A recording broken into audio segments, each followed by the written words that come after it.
James, so how have you been keeping during this period of self-isolation, social distancing?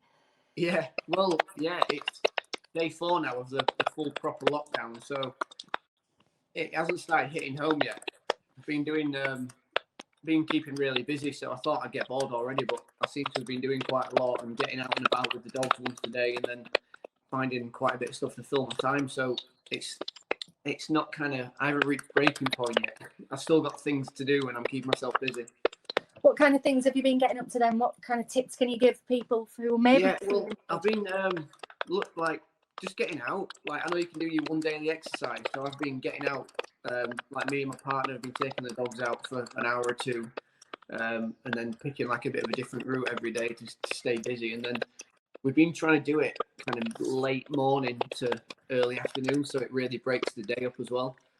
And then in between that, I've been reading. I've got all the books for Christmas that I've kind of just had piling up. I've just started reading through them, and then that eats a lot of time up as well. But yeah, and then yesterday I watched the old 2009 cast game that Rhinos put up, so I watched that as well. So I'm just doing bits and bats, but I'm not and then in between that, obviously all the housework, which I'm kind of blitzing through at the moment as well. I think the house will be like a palace by the time I'm finished with it. James, you obviously don't have time for anything else. It sounds like you're a busy man. Well, yeah, and I'm getting a bit of training in as well.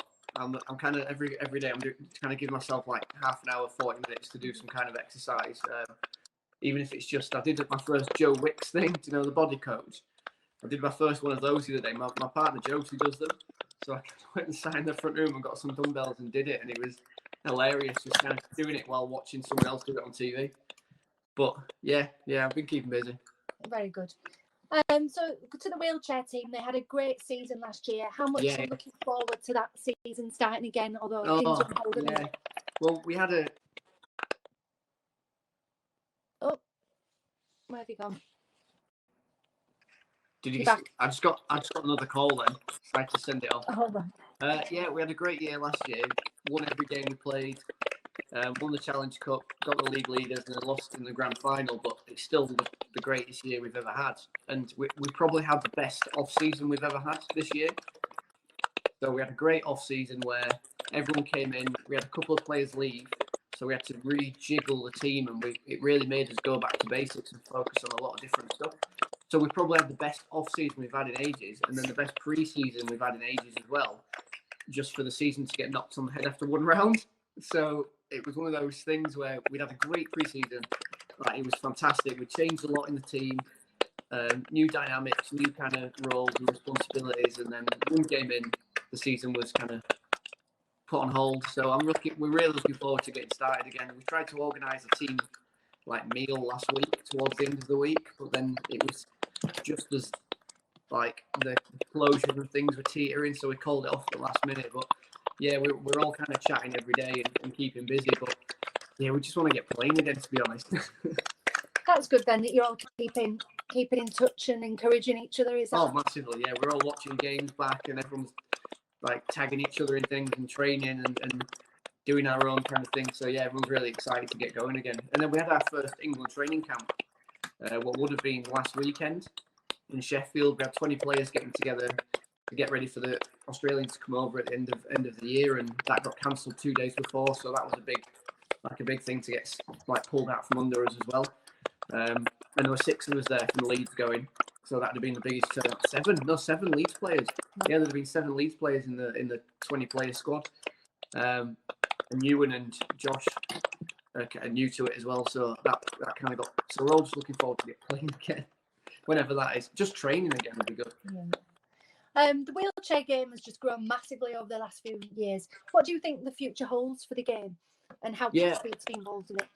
Yeah, I started playing in 2013, and there was 6 teams across the country, and now we're up to, I think, 21 teams of 3 leagues with another development league with other clubs coming on board. So it has massively outgrown what I thought it was when I started playing, and the standard has got incredibly better as well.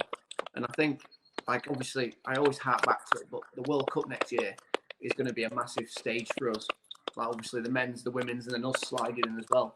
the wheelchair tournament at the same time, it's just going to put us on a massive global scale that I don't think has been done before. And having our games on BBC, even if that's just red button, it'll put us on a new platform that will really kind of show people what the game's about and show people how fast it is and how competitive it is and how it is rugby league just in wheelchairs. And I think that's going to be a massive launch pad. And after that, I can only imagine where it's going to go, you know.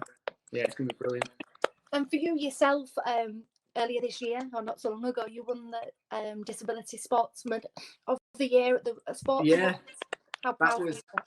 Yeah, I think that was 3 weeks ago now, and it feels like it was about 3 months ago with everything that's happened with the virus and everything. But yeah, that was massive. We had quite a few nominations as well as a club, and I never expect to win it.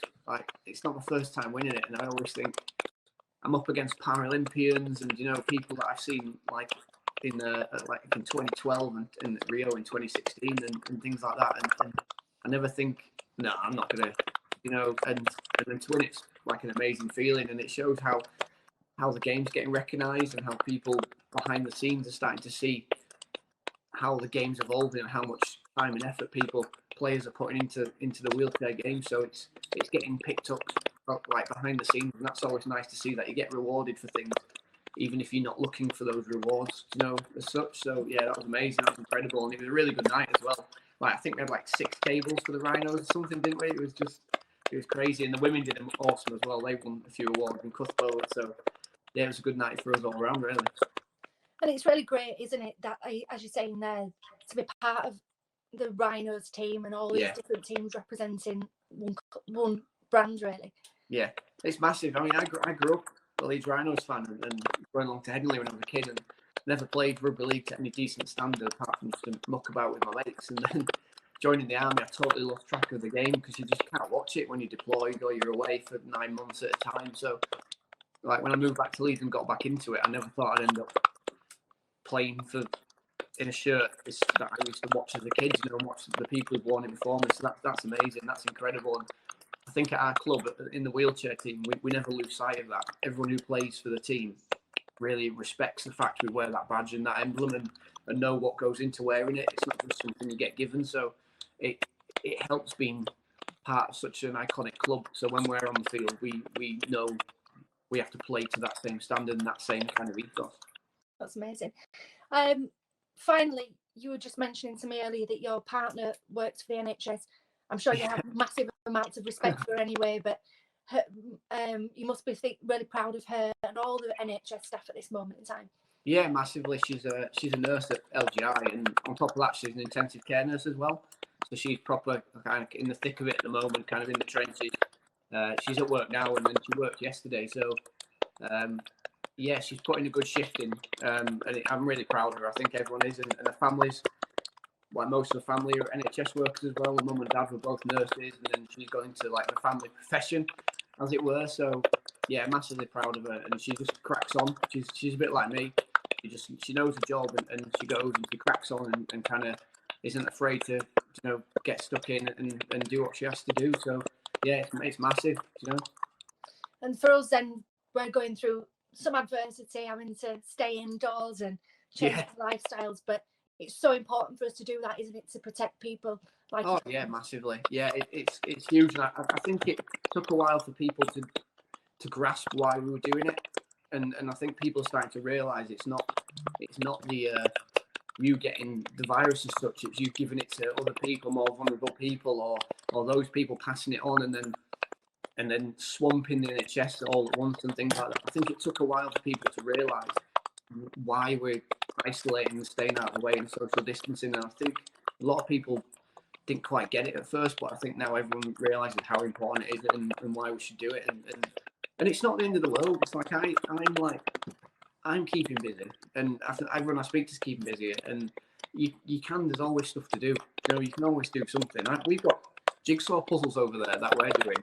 So there is stuff to do, and we don't we just do a bit of it and then go do something else. We don't just, you know, there's always stuff to do.